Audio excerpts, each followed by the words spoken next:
क्या आप जानते हैं कि दुनिया के नक्शे पर एक ऐसा देश भी मौजूद है जहां लोग घोड़े का मीट बड़े शौक से खाते हैं, जहां कुछ साल पहले तक बिजली, गैस और पानी जैसी जरूरी चीजें बिल्कुल मुफ्त मिला करती थीं, और जहां आज भी लोग न तो पक्के मकानों में रहते हैं, न लकड़ी के घरों में, बल्कि कपड़ों से बने घरों में रहते हैं जिन्हें यूथ कहा जाता है। एक ऐसा देश जहां दशकों से जमीन के भीतर एक विशाल गड्ढा धधक रहा है जिसे बारिश भी बुझा नहीं पाती, जहां बाजार पुरुष नहीं बल्कि महिलाएं संभालती हैं। यहां की सड़कें सोने की मूर्तियों से सजी हैं, इमारतें सिर्फ सफेद मार्बल की बनी हैं, कानून इतने सख्त हैं कि 97% मुस्लिम आबादी होने के बावजूद दाढ़ी रखने तक पर रोक है। सैलानियों से लेकर आम नागरिक तक हर किसी के लिए यहां कड़े नियम हैं। ये देश है तुर्कमेनिस्तान, एक ऐसा रहस्यमय देश जिसके बारे में जितना जानोगे उतना ही हैरान होते जाओगे। लेकिन आगे बढ़ने से पहले अगर आपने अभी तक वीडियो को लाइक नहीं किया है और चैनल को सब्सक्राइब नहीं किया है तो अभी कर लीजिए, क्योंकि ऐसी कहानियां आपको और कहीं नहीं मिलेंगी। आज के जमाने में बिना इंटरनेट के रहना मानो बाकी दुनिया से कटे रहना जैसा है। शायद यही वजह है कि तुर्कमेनिस्तान को बाहरी दुनिया से ज्यादा मतलब नहीं है। इसी कारण लोग इस देश के बारे में बहुत कम जानते हैं।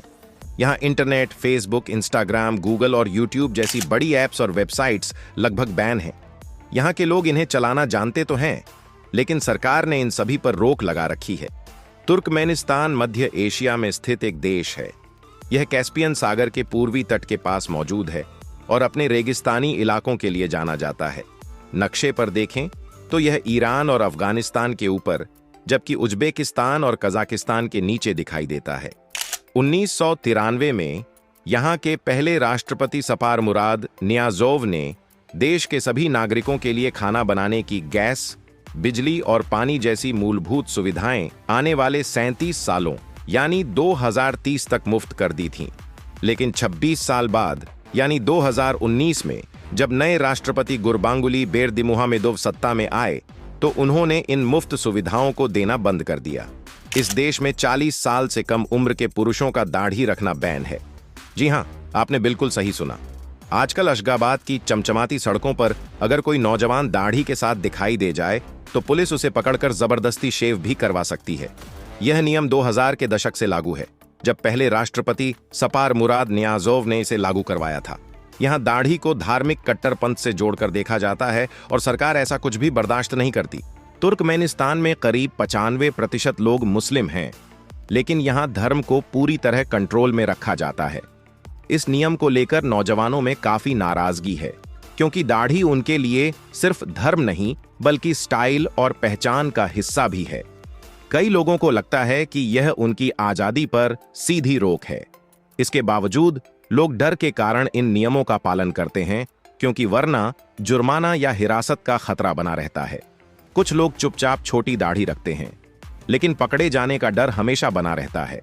आजकल अशगाबाद में साफ सुथरा लुक ही चलन में है, बिल्कुल वैसे ही जैसे यहाँ की सफेद संगमरमर की इमारतें और चमचमाती गाड़ियां हो। यह नियम तुर्कमेनिस्तान के सख्त नियंत्रण को दिखाता है, जो कई मायनों में इसे उत्तर कोरिया जैसा बना देता है।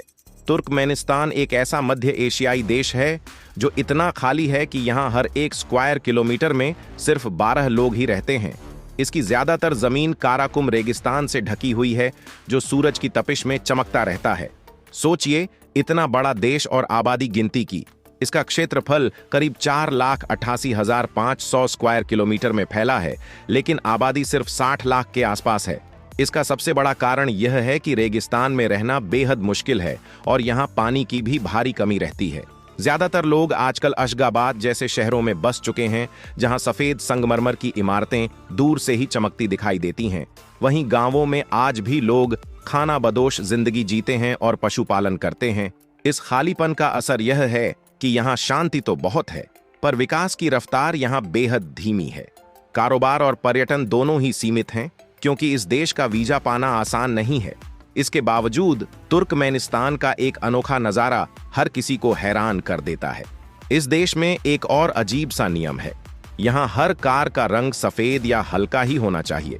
जी हाँ, साल 2018 से राजधानी अशगाबाद में काली या गहरे रंग की गाड़ियों पर रोक लगा दी गई है। वजह यह है कि आज अशगाबाद को सफेद शहर कहा जाता है क्योंकि यहाँ की लगभग सारी इमारतें सफेद संगमरमर से बनी हुई हैं। सफेद गाड़ियां शहर की चमक और साफ सफाई से मेल खाती हैं। अगर किसी की कार काले रंग की है तो उसे सफेद रंग करवाना पड़ता है, वरना पुलिस गाड़ी जब्त कर सकती है। लोगों के मुताबिक पहले कई गहरे रंग की गाड़ियां बेहद सस्ते में बेच दी गईं, क्योंकि उनके मालिक नया रंग करवाने का खर्च नहीं उठाना चाहते थे। अधिकांश लोग इस नियम को मान लेते हैं, लेकिन कुछ नौजवानों को लगता है कि यह उनकी पसंद पर रोक है। फिर भी आज अशगाबाद की सड़कों पर सफेद कारों की कतारें देखने लायक होती हैं, मानो पूरा शहर एक साथ चमक रहा हो। यह नियम तुर्कमेनिस्तान के उस अनोखे अंदाज को दिखाता है जहां हर चीज पर कड़ा नियंत्रण है। इस देश के इतिहास और लोगों को समझने के लिए हमें इसकी राजधानी अशगाबाद को करीब से देखना होगा। अशगाबाद की कहानी शुरू होती है साल 1881 से, जब रूसी सेना ने यहां एक सैन्य चौकी बनाई थी। इसका नाम फारसी शब्द से लिया गया है, जिसका मतलब है प्यार का शहर। शुरुआत में यह सिल्क रोड पर बसा एक छोटा सा कस्बा था, जहां व्यापारी और खानाबदोश लोग आया जाया करते थे। साल 1948 में एक भीषण भूकंप ने इस शहर को पूरी तरह तबाह कर दिया, जिसमें 1 लाख से ज्यादा लोगों की जान चली गई। इस त्रासदी के बाद सोवियत सरकार ने अशगाबाद को नए सिरे से बसाया, चौड़ी सड़कें और मजबूत इमारतें बनवाईं। 1991 में जब तुर्कमेनिस्तान आजाद हुआ तो अशगाबाद देश की शान बन गया। इसे सफेद शहर भी कहा जाता है, क्योंकि यहाँ 500 से ज्यादा इमारतें पूरी तरह सफेद संगमरमर से बनी हैं। इसी वजह से इसे गिनीज वर्ल्ड रिकॉर्ड में भी जगह मिली है। यह शहर चमचमाते संगमरमर, सोने की मूर्तियों और भव्य फव्वारों से सजा हुआ है, जो रेगिस्तान के बीच किसी सपने जैसा लगता है। यहाँ करीब 10 लाख लोग रहते हैं, जो देश की कुल आबादी का लगभग 15% है। इंडिपेंडेंस मॉन्यूमेंट और एलेम कल्चरल सेंटर का फेरिस व्हील जैसे स्मारक इसे और खास बनाते हैं। आजादी के बाद विदेशी पर्यटकों को नियंत्रित रखने के लिए यहाँ सख्त कानून बनाए गए। इसी वजह से यहाँ बहुत कम सैलानी आते हैं, और जो आते भी हैं उन्हें अपनी मर्जी से घूमने की आजादी नहीं होती। यहाँ गाइडेड टूर लेना जरूरी है, और पर्यटक वही जगह देख सकते हैं जहाँ गाइड उन्हें ले जाता है। तुर्कमेनिस्तान की इंटरनेट दुनिया भी उतनी ही सख्त है। यहाँ सिर्फ करीब 20% लोग ही इंटरनेट इस्तेमाल कर पाते हैं। फेसबुक, व्हाट्सएप और ट्विटर जैसे ऐप्स पूरी तरह बैन हैं। वेबसाइट्स भी कड़ी निगरानी के बाद ही खुलती हैं और हर ऑनलाइन गतिविधि पर नजर रखी जाती है। यह सिलसिला 2000 के दशक से शुरू हुआ, जब इंटरनेट आया तो सही, लेकिन उसकी पहुंच और रफ्तार को पूरी तरह कंट्रोल कर लिया गया। लोग वहीं देख पाते हैं जिसे सरकार मंजूरी देती है। विदेशी न्यूज और वेबसाइट्स तक पहुंचना बेहद मुश्किल है। यहां तक कि वीपीएन भी ज्यादातर काम नहीं करते। अब बात करते हैं नर्क के द्वार की। यह काराकुम रेगिस्तान में मौजूद एक जलता हुआ गड्ढा है, जो पिछले 50 सालों से धधक रहा है। साल 1971 में सोवियत वैज्ञानिक गैस की खोज कर रहे थे। तभी जमीन धंस गई और लगभग 70 मीटर चौड़ा 30 मीटर गहरा गड्ढा बन गया।